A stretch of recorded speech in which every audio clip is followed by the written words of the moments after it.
there's a sense, an experience, we might even say a learning, that typifies Buddhist spirituality, or maybe we might even say spirituality generally. It's kind of like a fulcrum or a turning point, on the one side of which we're really basically interested in only worldly kinds of experiences, and on the other side of it, we're not only interested in those kinds of experiences, we're interested in something else. And this sense, this experience, this kind of learning is what's known in Pāli as nibbidā. Now, what does nibbidā mean? That's part of the issue. There are various ways of understanding or translating that term. I'll call them sort of the modest ways and the more grandiose or grand ways. More modestly, it's translated as disillusionment or disenchantment. More grandly, it's sort of translated as of revulsion or disgust, a very sort of strong kind of emotional feel. Now, scholar Piya Tan has discussed nibbidā, this kind of learning, this kind of experience, and he calls it what separates the truly spiritually inclined from the more worldly, because nibbidā conditions a returning of the consciousness into inner stillness. So what I'm going to do in this video is to consider the modest translation first, and then turn to the grander translation more towards the end, so we can get a bigger picture of what nibbidā means to various people. So let's begin with the idea of disenchantment or disillusionment. When we're younger, we're enchanted by life. We find life kind of like an illusion to us. We grab life with both hands. We go out to parties. We go dancing. We spend time with friends and dating and relationships. We maybe drink too much. We maybe spend money that we don't have, and so on. This is what it is to get caught in the illusions and enchantments of life. We think we're going to be young forever. It's one of the things that led me to not use suntan lotion as much as I should have, and of course leads people to smoke, to drink to abandon, to pursue various kinds of self-destructive behaviors. I'm sure we've all been there to one extent or another. Or we simply indulge in the more apparently benign belief that what really matters in life is to surround ourselves with enjoyable things. This idea that art or beauty lasts forever, or at least a very long time, whereas our own lives are quite short. And so we can sort of tap into that apparent long life through our pursuit of beautiful things, or surrounding ourselves with beauty and things that make us, that give us pleasant experiences. But as we get older, we begin to lose the sort of enchantments or illusions of life. This is nibbidā, this disenchantment, this disillusion. It's sort of a beginning to turn away from our former interests and towards something, I think, a bit deeper and more profound. Now, this is not a hatred or an aversion towards beautiful things, not at all, at least it shouldn't be.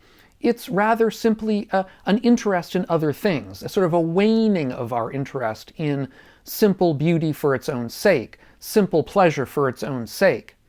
I can remember this kind of experience well in my own life. When I was younger, I was much more interested in going to concerts and operas even, and going to see beautiful art exhibits at museums and all the rest of that kind of life of beautiful things, beautiful sounds, beautiful smells, and so on. But over time, that kind of interest began to wane. Now, I'm not going to say that I stopped completely. I still indulge in these things from time to time. In fact, I even did a video a while back on one important museum exhibition I had seen that's relevant to Buddhism. I'll leave a link to that down in the notes so you can see that particular video. But I don't feel a need to go to these kinds of events in the way that I did when I was much younger. This experience is a kind of a turning away.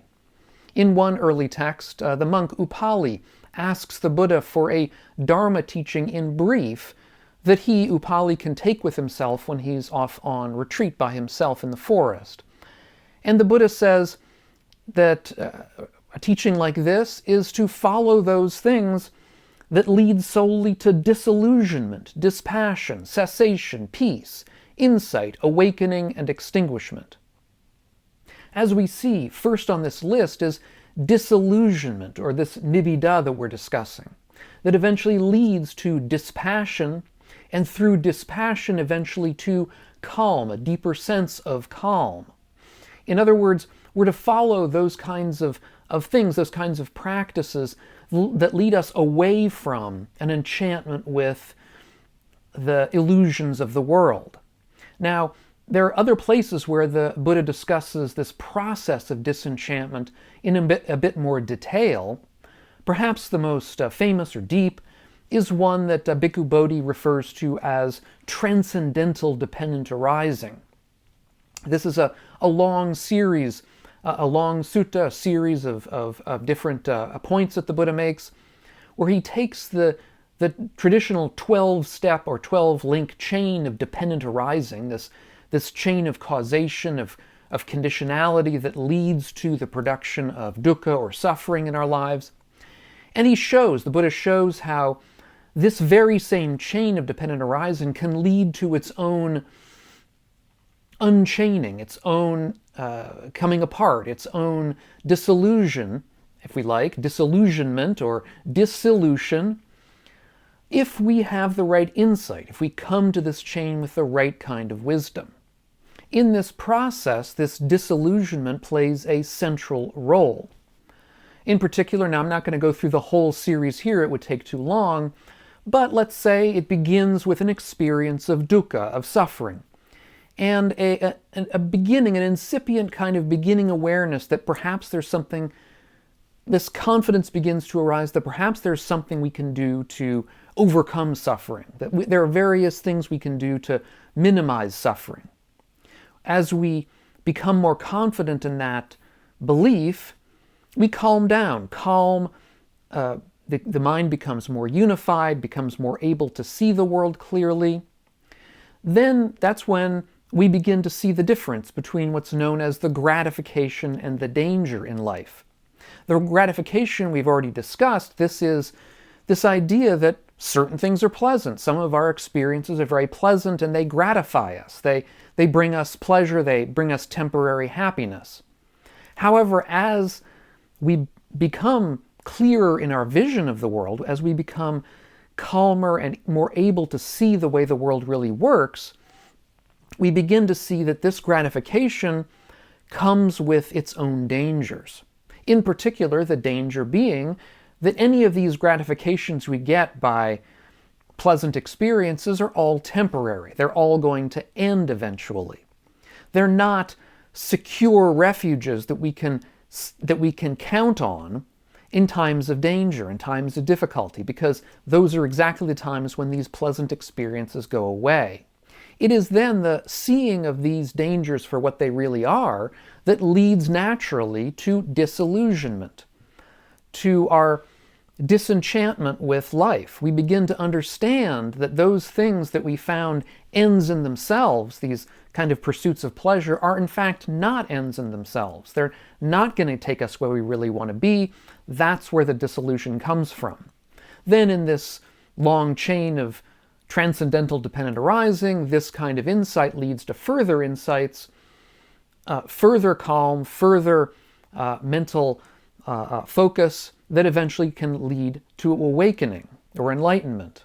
Now, as I say, there's another interpretation or translation of this term nibbidā that takes it to be a bit more grander or deeper or stronger of an emotional experience. This interpretation understands nibbidā to be more like revulsion or disgust. And there's a simile in Buddhaghosa's Visuddhimagga, which is a text from the 5th century of the Common Era, where Buddhaghosa discusses a fisherman who goes to the river to catch fish, and so he throws a net into the water, and the net has something in it, so he puts his hand into the net to grab what he believes is a fish and pull it out, and when he gets his arm out of the water, he sees that in fact what's in his hand is not a fish, but a water snake.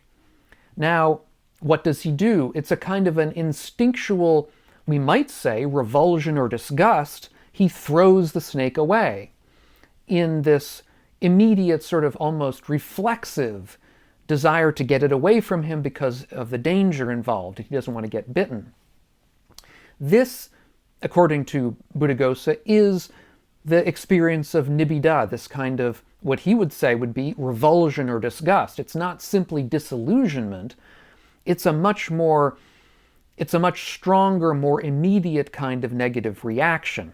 And we can see how that kind of reaction might come up in an awareness of the dangers of life. If we begin to see the dangers of attachment to sense pleasures as a kind of a snake that's going to bite us and inject us with venom, then we're going to react very strongly against it. And so this is clearly one way to understand what nibbidā might mean to people.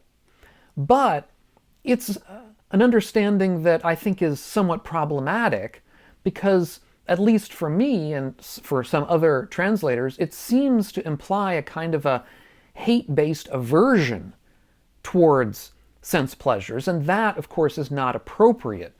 That's the sort of attitude that the Buddha overcame as a youth or as a younger man when he went through the austerities, believing that sense pleasures were really bad and had to be eradicated.